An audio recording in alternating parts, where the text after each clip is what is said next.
Shalom keluarga beriman, selamat hari Minggu. Pagi hari ini selamat beribadah di ibadah online Gereja Orang Beriman Kampus Surabaya. Mari setiap saudara yang bersuka cita saat ini berikan tepuk tangan sorak-sorai kemuliaan bagi Yesus. Haleluya.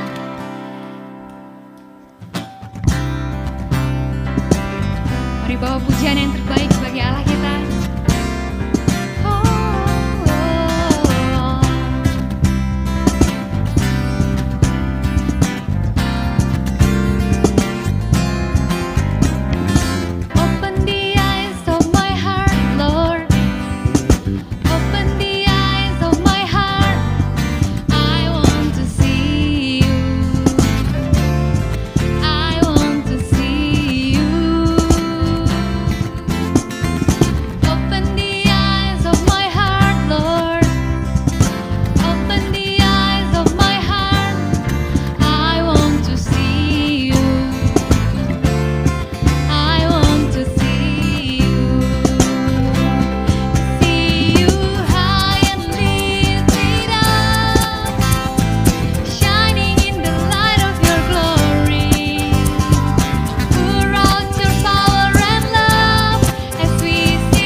To see you. Lagi katakan holy, holy, holy, holy, holy, holy, holy, holy, holy, holy, holy.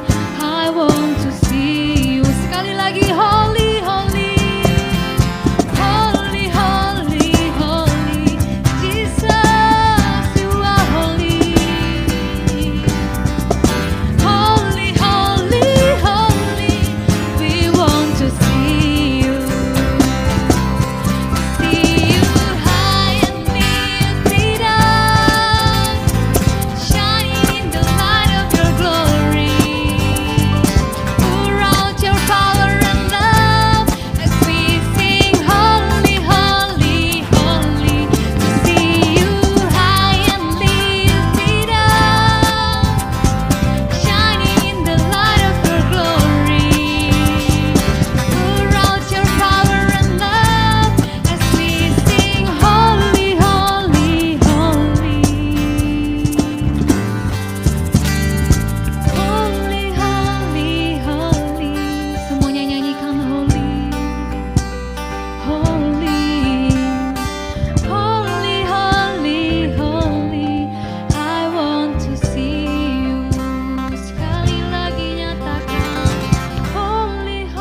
Terima kasih Tuhan.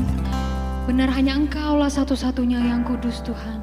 Dan Engkaulah satu-satunya kerinduan hati kami pagi hari ini. Tidak ingin kami Tuhan terpisahkan jauh dari Engkau. Kami ingin selalu melekat dengan hati-Mu. Kami ingin selalu bersekutu dengan-Mu Tuhan. Kami nyatakan kerinduan hati kami dengan sungguh-sungguh pagi hari ini.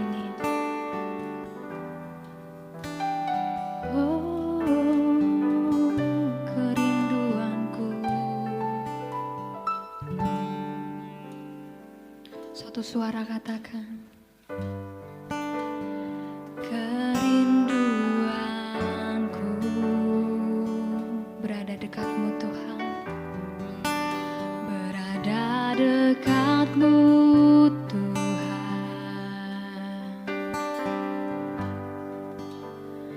kerinduanku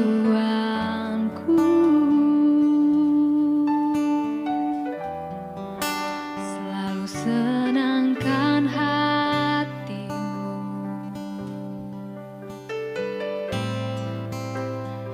tak pernah ku bayangkan hidupku tanpa-Mu.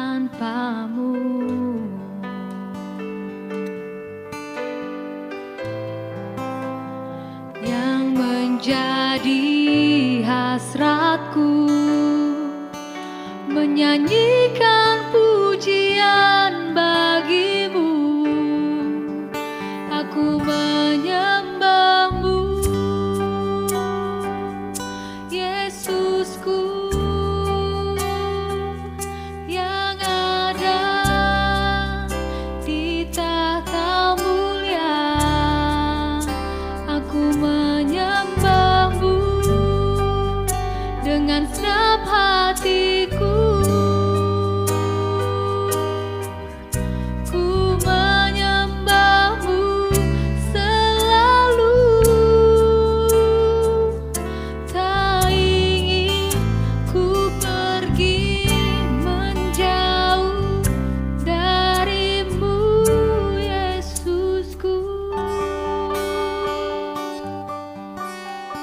Dengan sungguh nyatakan kerinduan-Mu saudaraku. Ya Tuhan mendengar pagi hari ini. Oh kerinduan hatiku Tuhan. Kerinduanku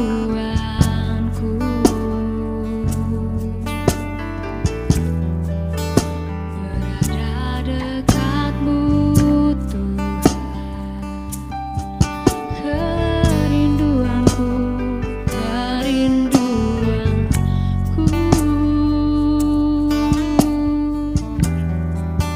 Selalu senangkan hati.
kerinduanku berada dekatmu, tinggal dalam hatimu.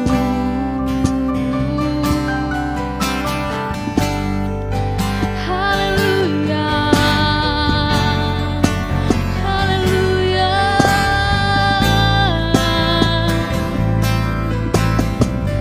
Aku mau menyembahmu, Yesusku.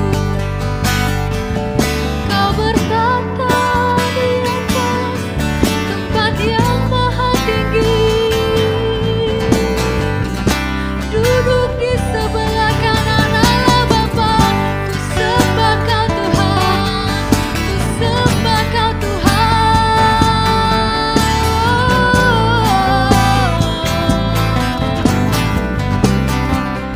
Senang hatiku, senang jiwaku, senang kekuatanku, kan menyembahmu Yesus, kan selalu menyembahmu Tuhan.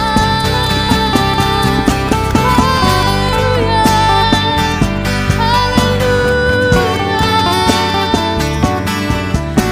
kerinduan hatiku, Kau pujaku, Kau kekasih jiwaku. Hanya Kau Yesus, hanya Kau Yesus, sungguh hanya Kau,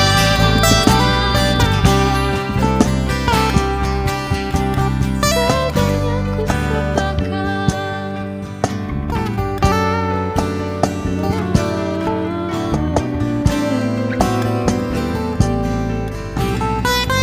Henti-hentiku menyembahmu selalu, menyembahmu selamanya, sebab Kau sangat baik, sebab Kau sungguh baik, teramat baik.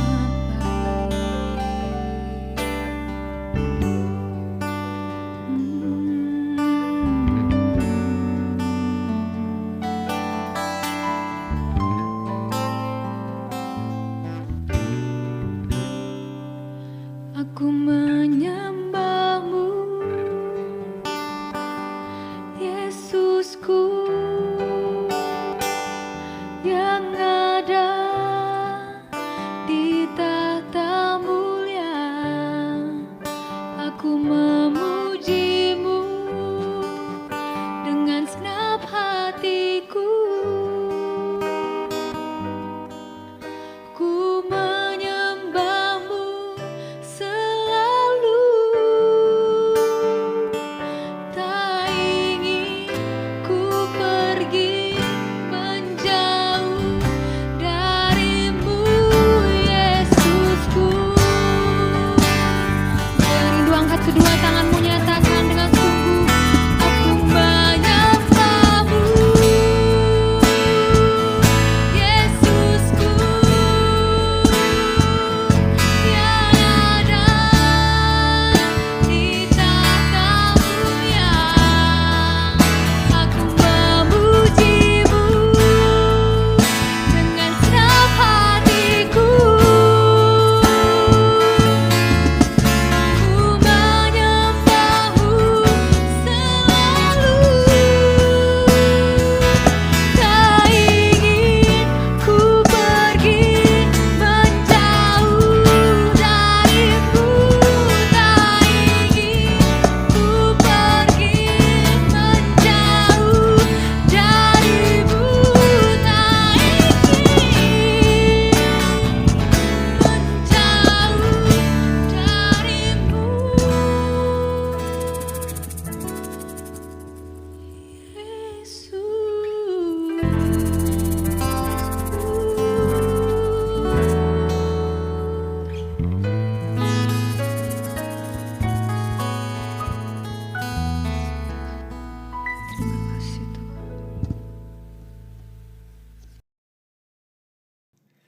Shalom, salam damai sejahtera untuk kita semua.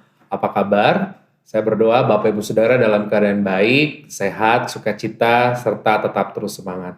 Puji Tuhan kita telah masuk di minggu kedua di bulan September, tepatnya di tanggal 12 September tahun 2021. Dan mari kita tetap taat protokol kesehatan, terus mendukung pemerintah dalam program mengakhiri pandemi ini, serta tidak lupa senantiasa berdoa bagi bangsa dan negara kita, Indonesia. Mari kita buka Alkitab kita, kebenaran firman Tuhan terambil dari satu ayat saja, di dalam 2 Korintus pasal 8 ayatnya yang ke-21, demikian firman Tuhan. Karena kami memikirkan yang baik, bukan hanya di hadapan Tuhan, tetapi juga di hadapan manusia. Demikian firman Tuhan. Perhatikan di ayat 21 tadi ada kata kerja memikirkan, di mana di sana kata bendanya ialah pikiran. Hari indah ini saya mau bagikan buat setiap kita tentang mengelola pikiran. Ada satu kalimat dalam lagu yang pernah dinyanyikan oleh seorang penyanyi internasional berusia 47 tahun, berdarah Indonesia yang bernama Anggun Cipta Sasmi. Lagu tersebut judulnya adalah In Your Mind.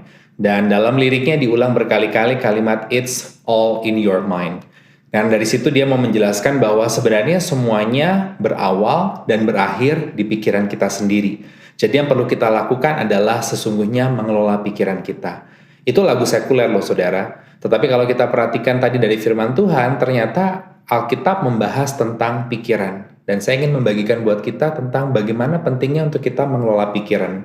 Mengapa? Karena dari pikiranlah berkembang ide, gagasan, pendapat, penilaian, bahkan juga asumsi-asumsi. Banyak hal-hal besar terjadi, berawal dari pikiran kita. Seperti contoh, kita bersyukur sudah 76 tahun Indonesia merdeka, tetapi banyak yang tidak atau belum tahu sejarah mencatat bahwa sesungguhnya di pikiran bapak-bapak bangsa jauh sebelum itu, ketika mereka sedang ada di penjara, ketika mereka sedang merenung, mereka memikirkan tentang adanya berdirinya sebuah negara Nusantara yang besar, yang makmur dari Sabang sampai Merauke. Dari pikiran timbul hal-hal besar. Namun juga dari pikiran bisa juga timbul masalah-masalah. Kalau kita lihat misalkan banyak orang mulai masalah timbul dari asumsi-asumsi. Seperti contoh misalkan sepasang suami istri yang mungkin bisa saja ribut hanya karena sebagai contoh suaminya mungkin pulang telat. Tetapi ketika pulang telat, istrinya langsung berasumsi jangan-jangan suaminya ini selingkuh. Apalagi setelah mencium aroma parfum, bau perempuan, wah jangan-jangan ini selingkuh. Lalu akhirnya terjadi keributan-keributan. Padahal itu hanya pikiran dari istrinya saja. Si istri tidak tahu bahwa si suami ini sebenarnya tadinya sedang mencari kado parfum bagi istrinya. Nah dari sini kita jadi tahu bahwa pentingnya untuk kita sebagai orang percaya mengelola pikiran. Dan ternyata kata pikiran itu muncul tidak satu kali, tidak dua kali, tidak tiga kali dalam Alkitab, tetapi berkali-kali. Bahkan tadi dengan jelas dikatakan, Paulus mengatakan dalam suratnya kepada jemaat di Korintus, karena kami memikirkan yang baik, bukan hanya di hadapan Tuhan, tetapi juga di hadapan manusia. Saya berdoa sebagai orang percaya, sebagai orang beriman, marilah kita semua boleh mulai mengelola pikiran. Karena dari pikiranlah timbul hal-hal yang besar, dan dari pikiranlah juga timbul masalah-masalah yang kita hadapi dalam kehidupan. 3 hal yang bisa kita pelajari pada hari ini yang saudara dapat catat. Yang pertama, saudara boleh mencatat, mengelola pikiran apa yang perlu kita lakukan. Yang pertama, saudara harus mengenali pikiran saudara sendiri. Kalau kita tidak tahu pikiran kita seperti apa, bagaimana kita bisa mengelola pikiran kita? Kalau kita ingat mungkin waktu SMA ada tes yang namanya tes minat dan bakat. Ya, contoh di sebuah sekolah tingkat SMA diadakan tes minat dan bakat. Ternyata dalam tes itu ditemukan ada seorang siswa yang memiliki bakat numerikal. Jadi hal-hal yang berhubungan dengan matematika dia jago sekali, dia punya bakat di situ. Tetapi sayangnya minatnya tidak di situ. Minatnya ternyata di bidang verbal atau di bidang kata-kata atau di bidang komunikasi. Sehingga hasil tes minat bakat itu pun menyatakan kepada anak ini dan menyarankan untuk dia justru mengambil hal-hal yang bukan berbau bidang numerikal. Ini adalah contoh sederhana bagaimana di kehidupan sekuler saja manusia-manusia itu perlu untuk mengetahui ke depannya sebelum mengambil jurusan itu dia minatnya di mana, bakatnya di mana. Nah, kalau kita bicara tentang pikiran, karena kita perlu mengelola pikiran kita dengan baik, ternyata kita harus mengenali pikiran kita ini selama ini seperti apa. supaya kita boleh tahu sungguh-sungguh, kita boleh mengelolanya dengan baik. Filipi pasal 4 ayat yang ke-8 berkata, saya buka Filipi pasal 4 ayat yang ke-8 buat kita semua. Dikatakan di sana, di dalam Filipi pasal 4 ayat yang ke-8, jadi akhirnya saudara-saudara, semua yang benar, semua yang mulia, semua yang adil, semua yang suci, semua yang manis, semua yang sedap didengar, semua yang disebut kebajikan dan patut dipuji, pikirkanlah semuanya itu. Dari sini Bapak Ibu Saudara, kita sangat-sangat jelas membaca suasana positif begitu kentara. Di sana dikatakan, saya ulangi, semua yang benar. Ini kita semua sudah tahu positif atau negatif, suasananya positif. Semua yang mulia, suasananya positif. Semua yang adil, semua yang suci, manis, sedap didengar, disebut kebajikan, patut dipuji, pikirkanlah itu. Kembali ada kata pikiran di situ. Jadi di sini kita bisa belajar mengenali pikiran kita. Yang pertama dalam mengelola pikiran, apakah dalam kehidupan kita sehari-hari selama ini kita dikuasai oleh pikiran. Pikiran kita ini selama ini positif atau negatif. Dan saya berdoa biarlah mulai hari ini ya kalau kita tahu ternyata selama ini dalam pikiran kita banyak hal-hal negatif, kita boleh mengalihkannya berubah menjadi orang-orang yang berpikiran positif. Karena itu ternyata berdampak dalam kehidupan. Kalau saudara cek lagi tadi di dalam Filipi pasal 4 di mana saya bacakan buat saudara, Paulus mengatakan, akhirnya saudara, pikirkanlah semua yang baik itu.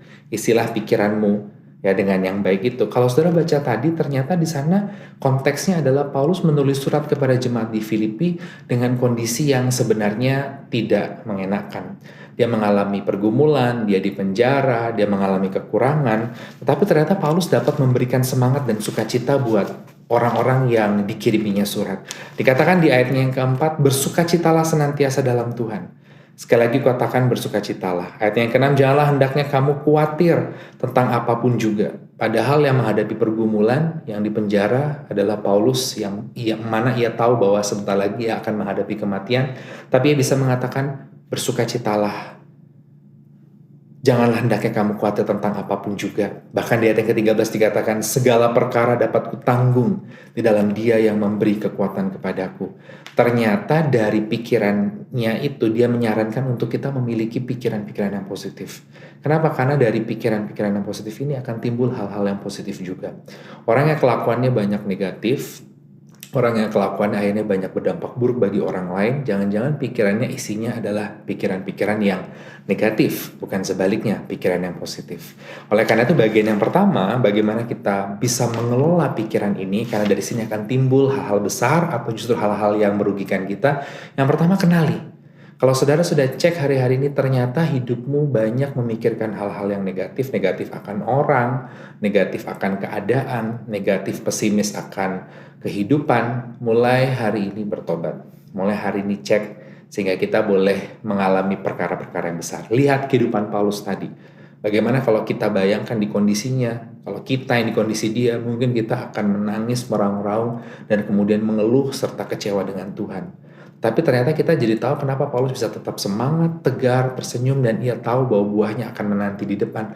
Karena ternyata hidupnya diisi oleh pikiran-pikiran yang positif. Dan dia menyarankan kepada jemaat di Filipi, oleh karena itu pikirkanlah semua yang baik, yang indah, yang patut dipuji, yang manis, yang sedap didengar. Semuanya itu pikirkanlah untuk hormat kemuliaan nama Tuhan.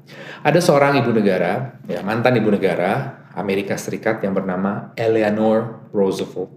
Dia adalah istri dari Presiden Amerika Serikat Theodore Roosevelt.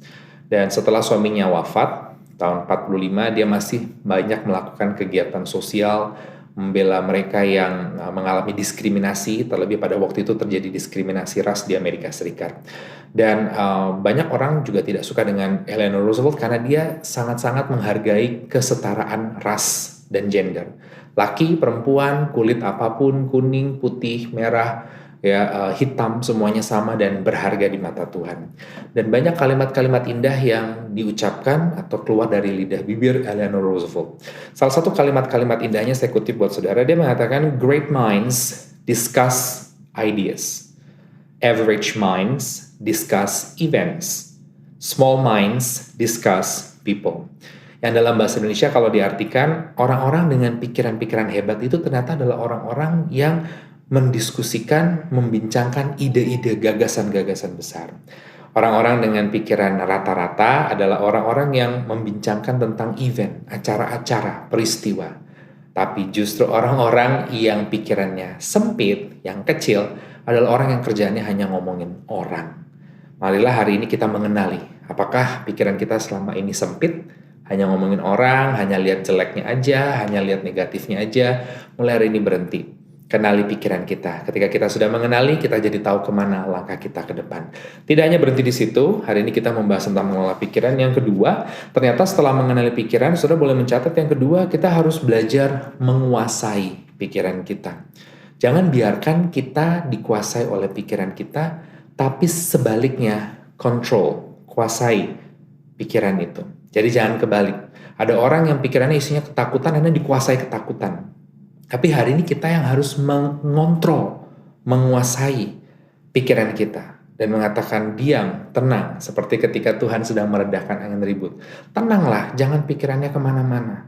Ya, saya ingat banget pernah mendoakan seseorang setelah selesai menyampaikan firman, ibu-ibu ini mau melepas anaknya studi di luar negeri. Kebetulan anaknya perempuan. Saya bilang bagus dong, saya juga punya kerinduan pingin seperti itu suatu hari.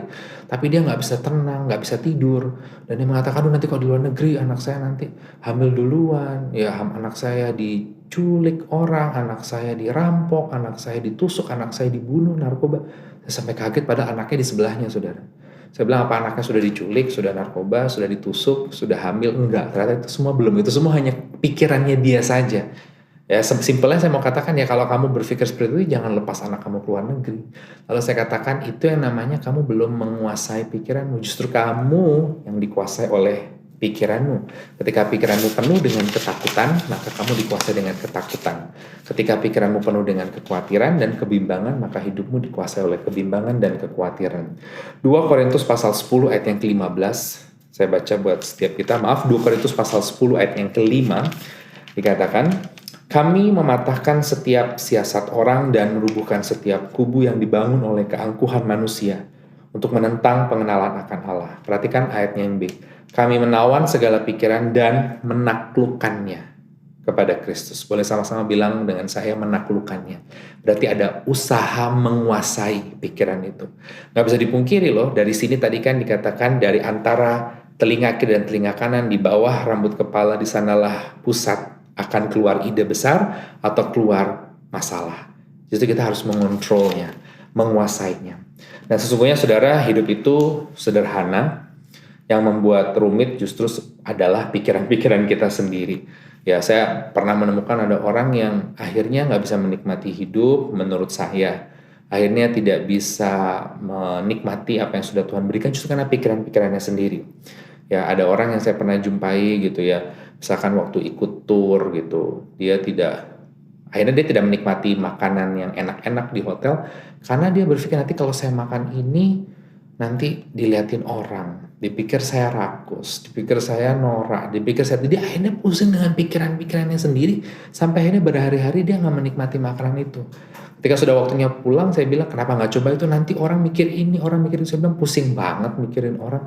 Yang penting kita kan nggak merugikan orang lain, tidak melanggar undang-undang atau peraturan, dan tentu memuliakan hormat Tuhan, ya sudah, lakukan aja. Atau bahkan ada orang yang juga saya pernah jumpai gitu ya, saya tanya, kenal nggak dengan orang yang kerja di kantornya itu, waktu itu saya isi khotbah di kantor gitu ya, dengan orang yang kerja di front line-nya di depan. Enggak, saya nggak pernah ngobrol sama dia. Kenapa enggak? Kebetulan karena saya orangnya senang ngobrol, senang bincang, senang ya aktif gitu. Jadi saya tanya kenapa nggak pernah nyapa. Lalu dia bilang, nanti kalau saya sapa orang itu kegeeran, dipikir saya suka dengan orang itu. Padahal saya nggak suka. Saya bilang, itu kan pikiran kamu. Pikiran orang itu kamu sapa, belum tentu dia berpikir kamu suka. Bisa jadi pikir, wah hebat ya orang ini, baik, ramah. Jadi seringkali saudara, sesungguhnya hidup itu simple, sederhana. Yang membuat rumit seringkali adalah pikiran-pikiran kita sendiri. Hari ini saya berdoa kita boleh menguasai pikiran kita. Jangan kebalik kita yang dikuasai. Ingatkah saudara akan cerita Sarah? Pada waktu itu namanya Sarai. Dia adalah istri dari Abraham. Dan Sarah ini ya waktu itu namanya Sarai, sudah dikatakan bahwa ia akan mengandung. Cuman Tuhan kan tidak bilang kapan. Ya, kemudian ada ayat yang mencatat bahwa dia tertawa. Masih mampukah aku untuk melahirkan, mengandung, birahikah aku kepada suamiku, dan kan suamiku sudah sangat tua, aku juga sudah mati haid dan sebagainya, kurang lebih seperti itu. Lalu di dalam Kejadian ada satu pasal yang mencatat cerita tentang lahirnya Ismail dan juga ibunya Hagar. Di situ di bagian awal dicatat bahwa ternyata Sarah berpikir sendiri. Ya, akhirnya dia bilang, ya Tuhan kan menjanjikan keturunan.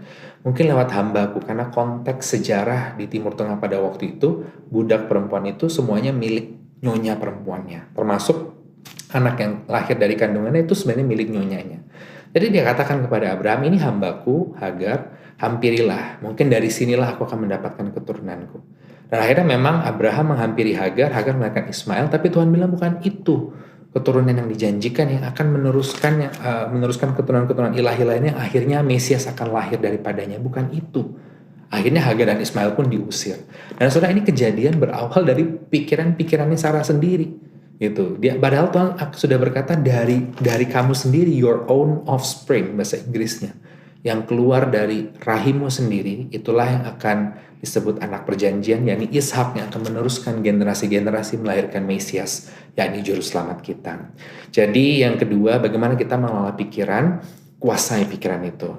Jangan kebalik kita yang dikuasai oleh pikiran. Yang ketiga, yang terakhir Bapak Ibu Saudara, mari kita buka 1 Korintus 2 ayatnya yang ke-16. Demikian firman Tuhan. 1 Korintus pasal 2 ayatnya yang ke-16. Dikatakan di sana, sebab siapakah yang mengetahui pikiran Tuhan sehingga ia dapat menasihati dia. Perhatikan, tetapi kami memiliki pikiran Kristus. Hari ini saya bagikan tentang mengelola pikiran. Yang pertama, kenali. Pikiran kita ini isinya apa sih? Apakah sudah positif atau banyakkan negatif, ngomongin orang. Yang kedua, kuasai pikiran. Ya, jangan kebalik kita yang dikuasai. Yang ketiga, bagaimana kita mengelola, kenakan pikiran Kristus. Ya, pikiran Kristus ini perlu kita kenakan. Mengapa kita perlu mengenakan pikiran Kristus, Bapak Ibu Saudara? Supaya kita boleh tahu mana dalam hidup ini yang adalah kehendak Allah, yaitu apa yang baik, yang berkenan, dan yang sempurna.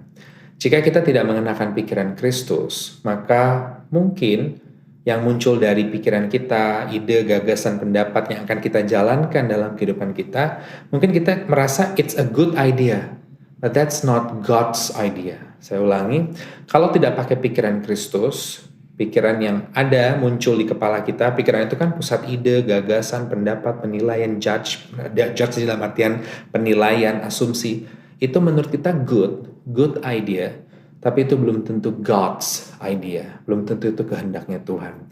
Kalau itu kehendak Tuhan, kita harus menggunakan pikiran Kristus.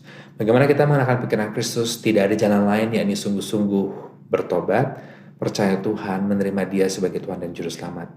Tidak ada yang bisa diwariskan dari KTP kakek nenek orang tua, karena itu disebut sebagai Kristen keturunan. Saudara boleh lahir sebagai orang Kristen keturunan, tetapi pikiran Kristus hanya bisa dikenakan ketika orang itu sudah bertemu Tuhan secara pribadi.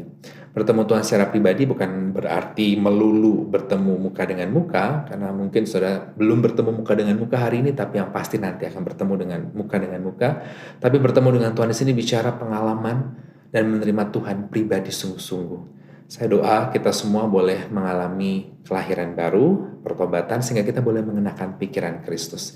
Ketika kita mengenakan pikiran Kristus, kita jadi tahu apakah ini kehendak Allah atau bukan. Kita jadi boleh melihat semuanya dari kacamata Allah melihat, dan tentu yang terjadi mungkin belum tentu sesuai maunya kita. Tapi kalau kita mengenakan pikiran Kristus, itu adalah kehendak Allah, itu pasti yang terbaik buat kita, dan itu tentu membawa hormat untuk kemuliaan nama Tuhan. Saya sebutkan firman Tuhan pada hari ini buat kita semua, mengelola pikiran. Kata pikiran muncul banyak di Alkitab, oleh karena itu penting untuk kita mengelola pikiran. Dan bagaimana kita mengelola pikiran? Yang pertama, kenali pikiran kita. Yang kedua, kuasai pikiran kita. Dan yang ketiga, kenakan pikiran Kristus. Amin. Kita berdoa. Terima kasih Tuhan untuk firman yang boleh dibagikan buat kami, meteraikan di dalam nama Tuhan Yesus.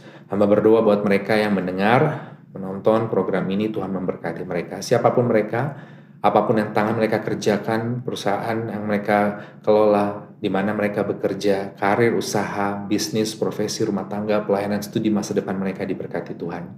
Kami juga berdoa Tuhan buat bangsa dan negara kami Indonesia diberkati, penduduknya dari Sabang sampai Merauke, pemimpin yang tertinggi Presiden Joko Widodo dan jajarannya ke bawah, para menteri, Panglima TNI, Kapolri, birokrat, gubernur, wali kota, bupati di seluruh daerah masing-masing diberkati. Kami juga berdoa buat mereka yang terdampak karena pandemi ini, para pengusaha, karyawan, tenaga profesional, mereka yang hari ini sedang terpapar COVID. Tuhan, kami berdoa dalam nama Yesus, mereka boleh mengalami pemulihan dan kesembuhan. Tenaga medis dan relawan yang ada di garda terdepan, Tuhan berikan proteksi perlindungan buat mereka. Tidak lupa kami berdoa buat gereja-gereja Tuhan, jemaat-jemaat Tuhan, secara khusus gereja orang beriman, juga di kampus Surabaya. Kami berdoa menyerahkan semuanya ke dalam tangan Tuhan, programnya, pelayanannya, jemaatnya, hamba Tuhannya, semua kami serahkan ke tangan Tuhan. Terima kasih Bapa, terpujilah nama-Mu kekal selamanya, dan sebelum kami akhiri ibadah kami pada hari ini, kami semua ingin menerima berkat dari Tuhan. Mari saudara angkat kedua tanganmu, arahkanlah pandangan hatimu ke hadapan Tuhan, dan terimalah berkat Tuhan. Kasih dari Allah Bapa di sorga, penyertaan cinta dan damai sejahtera, shalom dari Tuhan Yesus, serta persekutuan yang manis dengan Allah Roh Kudus menyertai kita semua, hari ini sampai Maranatha, dalam nama Tuhan Yesus, haleluya, amin.